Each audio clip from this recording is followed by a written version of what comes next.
this video, I'm going to be doing a prediction and breakdown, my best possible breakdown that I can give on the upcoming fight night in 2 days. It's going to be Derek Lewis versus UFC heavyweight newcomer in Teixeira. So, I had previously said that it was a pretty shitty card, and honestly, I don't think I looked at it, or maybe I looked at it like a couple weeks ago, but I didn't see the co-main event on there, and yeah, there were some fights that, I didn't see, but it is a pretty good fight night, as far as fight night goes, there's a lot of shitty fight nights with there's a women main event or something like that, but this fight night's actually pretty good, so I'm going to be going through the main card and giving my breakdown. So I'm going to show you guys my screen, and let's get right to it. Alright everyone, so we are actually going to start with the prelims. We're going to start with Max Griffin versus Chris Curtis, and I know there's also some other notable fights on this card. I recognize these guys. I recognize, obviously, Jake Matthews and Chidi Njikwani. It's a pretty tinkly name, I must say.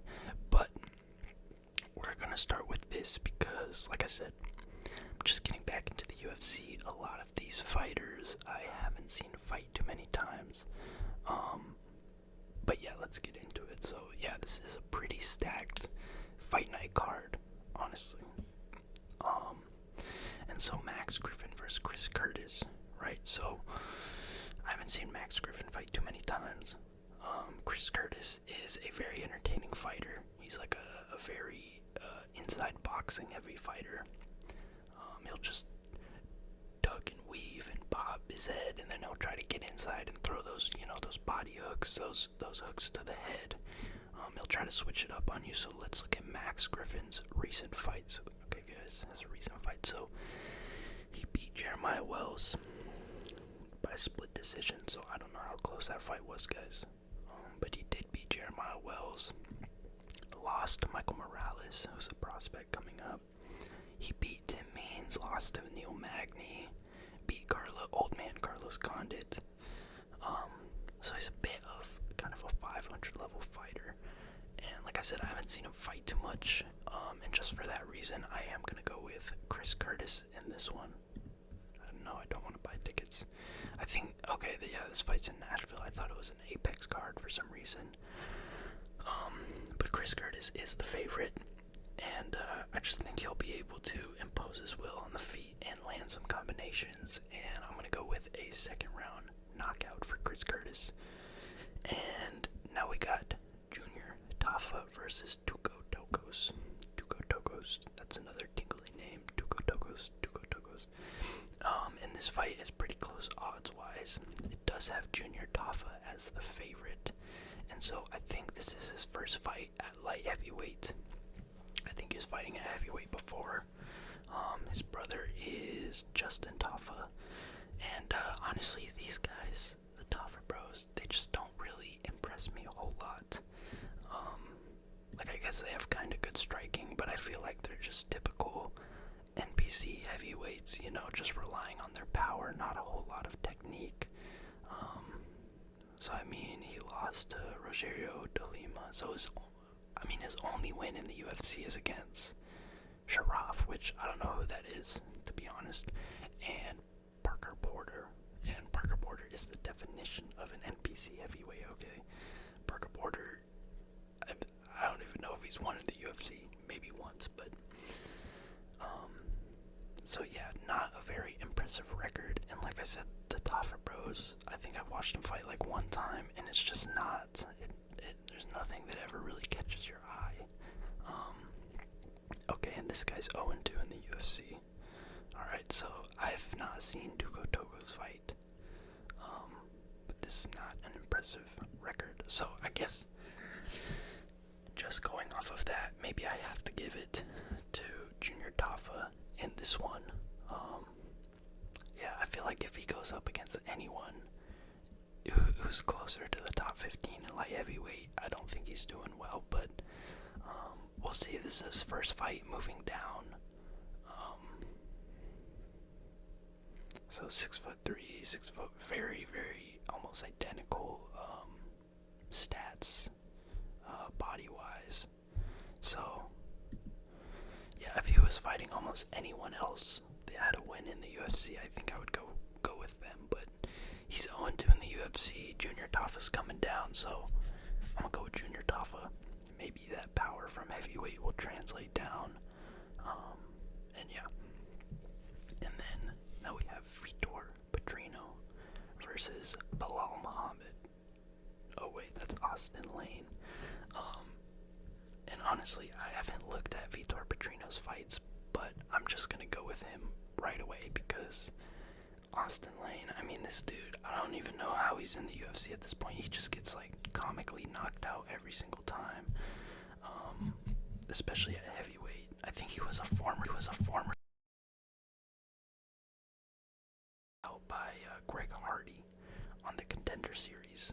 That's how Greg Hardy got into the UFC, and I did watch that fight.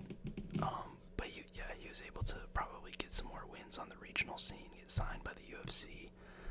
But I don't know if he has a single win in the UFC. So Vitor Petrino, if he beats Tyson Pedro, I think he's gonna beat Austin Lane, Anton Turkalj. So he lost to Anthony Smith, and he lost to Dustin Jacoby. And Dustin Jacoby's a good fighter, actually, so I don't really hold that against him too much. And yeah, so he is going up to heavyweight. I think that might play a factor as well. He might be a little bit more technical, have that lighter man skill. So let's look at Austin Lane. Like I said, I don't think he has. Okay, so he beat Rebellis to Spain, which is actually a good win.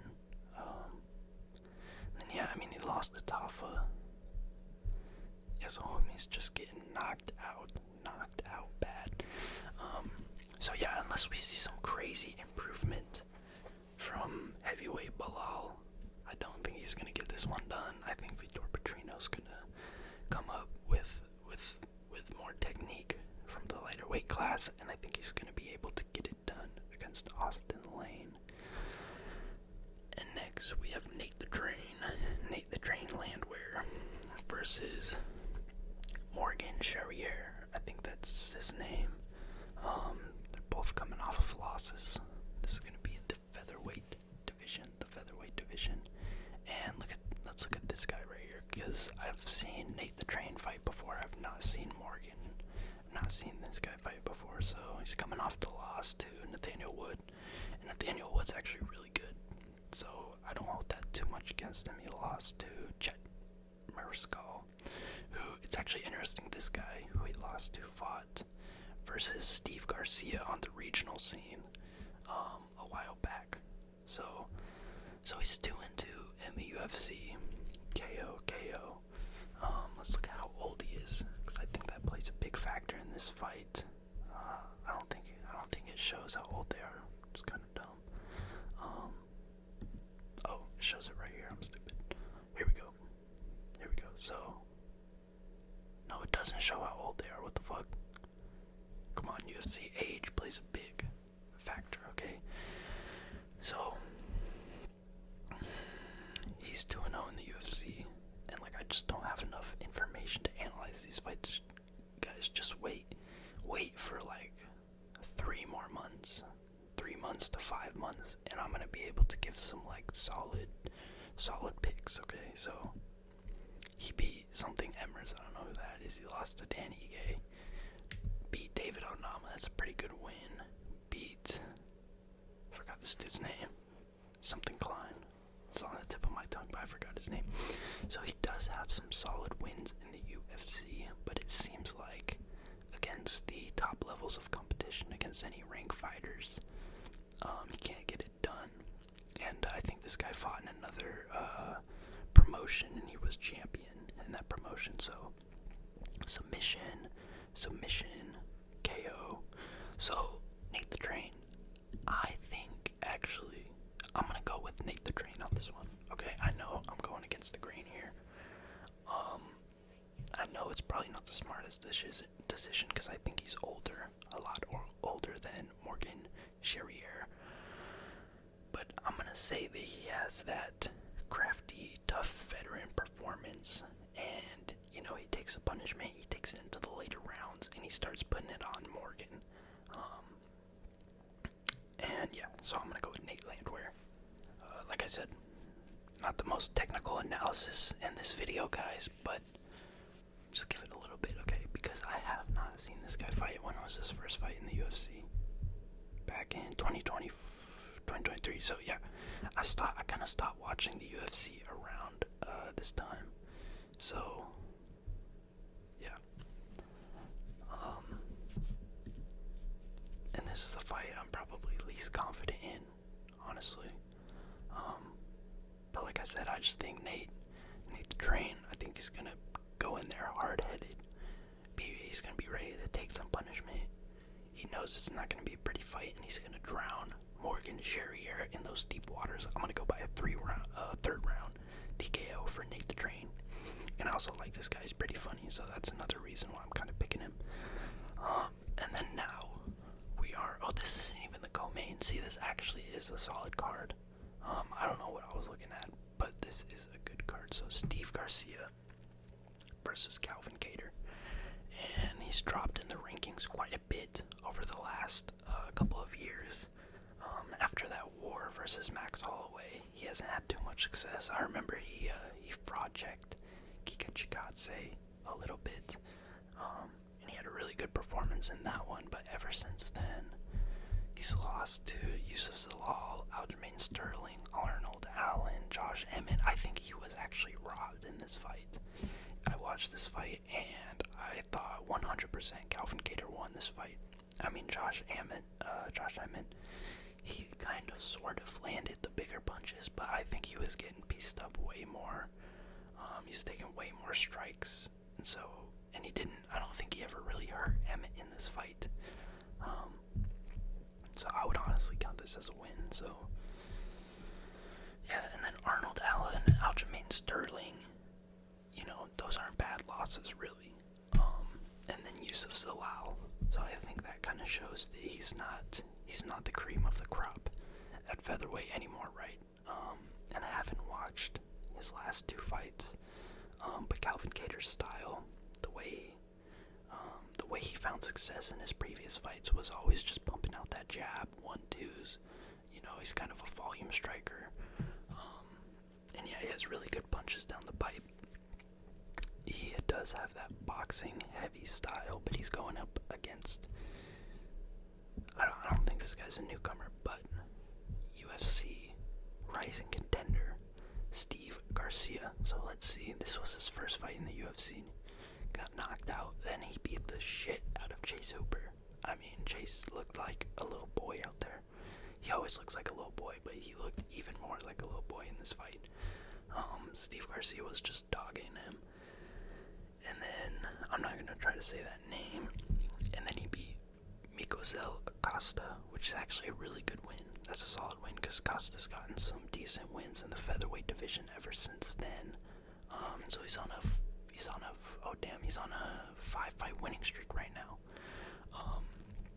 And I've watched a couple of this guy's fights before I'm making this video, and he's kind of a marauder. You know, he just walks down. He has decent kicks. He has a really fast left hand down the pipe. Jesus, because I think he is southpaw. So yeah, he's coming off a 4-5-fight KO streak. I think that alone, you know, he's younger. He has the momentum. He hasn't gotten in the wars that Calvin Kattar has. So I'm gonna go with Steve Garcia, and I'm gonna go with a second or third round knockout. It would be cool if Calvin Kattar kind of threw it back and showed his OG form, you know, because he was really, really solid back in the day. Beat Dan Ige, Jeremy Stevenson. I don't know why they're not showing the results of this fight, but I think he actually kind of held his own versus Sabit. So yeah, he has a lot of decent wins in the UFC, but I just think he's getting older. The damage has caught up to him, so I'm gonna go with Steve Garcia in this one. And yeah, Steve Garcia is a really entertaining fighter.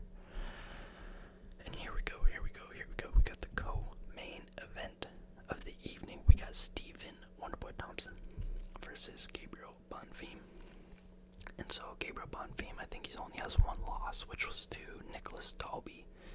And I did see that fight, and Nicholas Dalby, he kind of just drowned him in pressure. And I think Bonfim was having some success early on in that fight.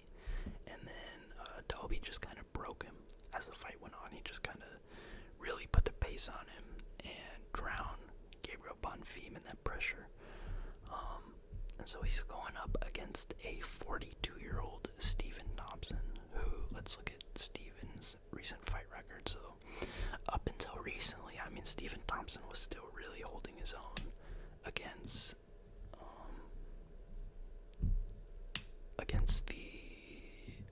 the top level fighters. I think he won this fight against Luke. So yeah, he hasn't had too much success recently, but honestly, that Jeff Neal fight, that was a good win, and Kevin Holland, that's a solid win. He knocked him out. So he lost to Burns, Bilal, Shavkat, Buckley. So I mean, these are all really, really good fighters, and I think he was actually having some pretty decent success in this fight against Joaquin Buckley.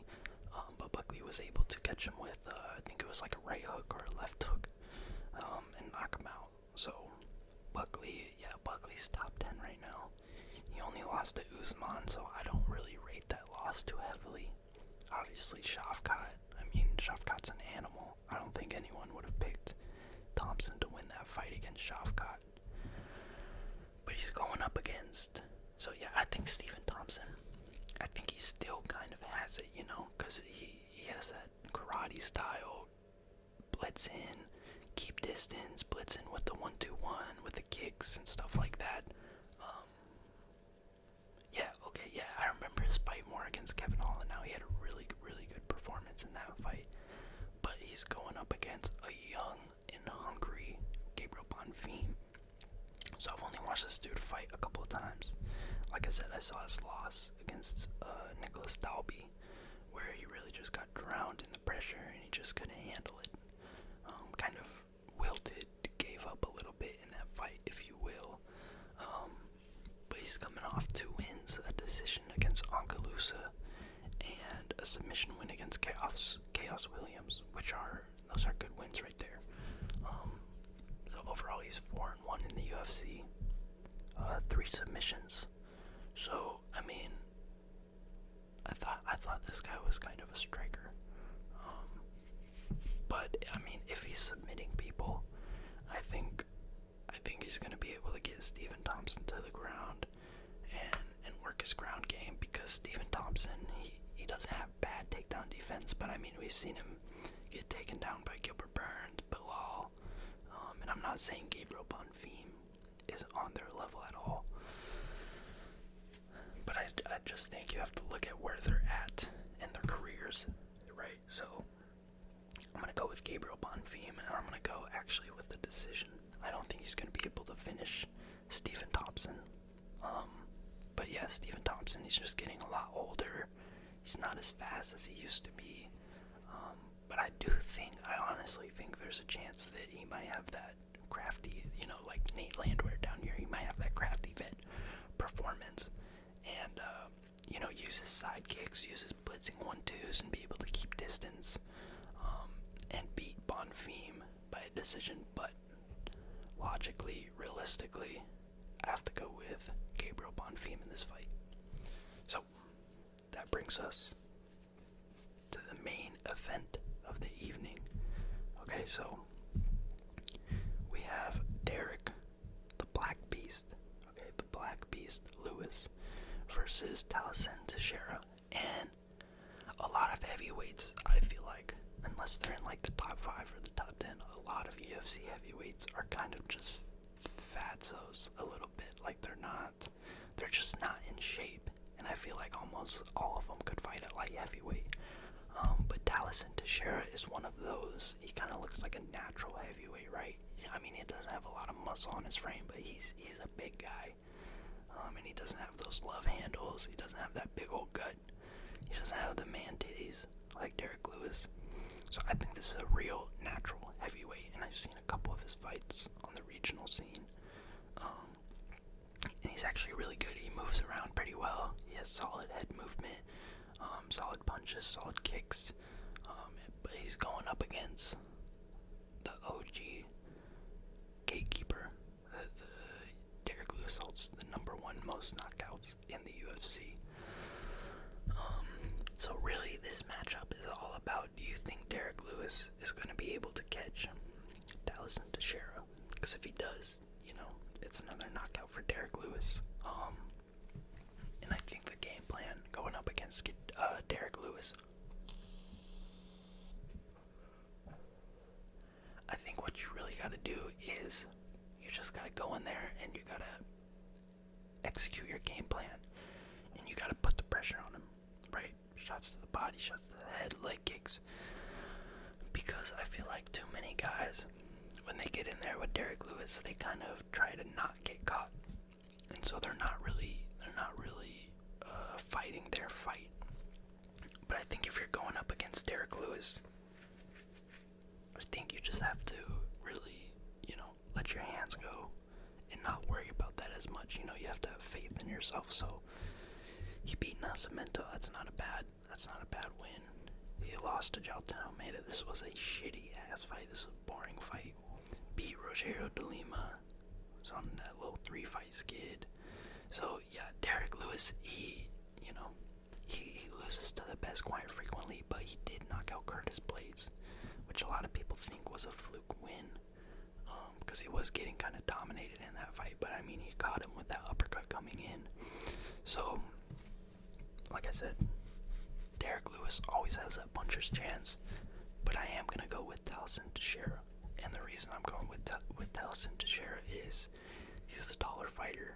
He's a natural heavyweight. He does have good hands, and so this is also only his second fight in the UFC. So he beat I think Junior Tafa, really early on, 35 seconds into round 1. So we haven't seen a whole lot of this guy. But I mean, if he beats Derek Lewis, he's gonna be right up there, at the top of the heavyweight division. And so I think he's gonna be able to get it done. Like I said, you just really gotta go in there and execute your game plan, because if you stall, if you think too much, you're gonna get caught by that big overhand. So I'm gonna go with Teixeira. But like I said, it's completely possible that Derek Lewis does get it done. But I think age, coming into the UFC, he's kind of a more modern heavyweight. Like he actually moves around. He's not a big bloody heavyweight, like a lot of these guys nowadays. So I think Talison's gonna get it done. So to recap my predictions for the card, I got Teixeira, I got Bonfim, I got Steve Garcia, I got Nate Landwehr, I got Vitor Petrino, and I got Junior Tafa. So far in my fight predictions, I'm 6 for 10, I think. Yeah, I got 3 out of 5 right on each card. So hopefully my percentage will go up a little bit.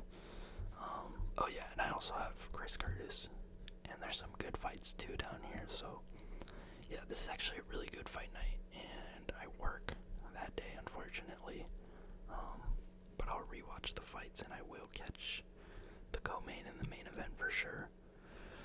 And I think the UFC or ESPN, I used to be able to watch all the old fights on ESPN Plus, but I think they took that out. I haven't been able to watch fights, so I'm kind of using YouTube and stuff like that. But yeah, those are my predictions. I hope you guys enjoyed the video, and I will see you in the next one. Peace out.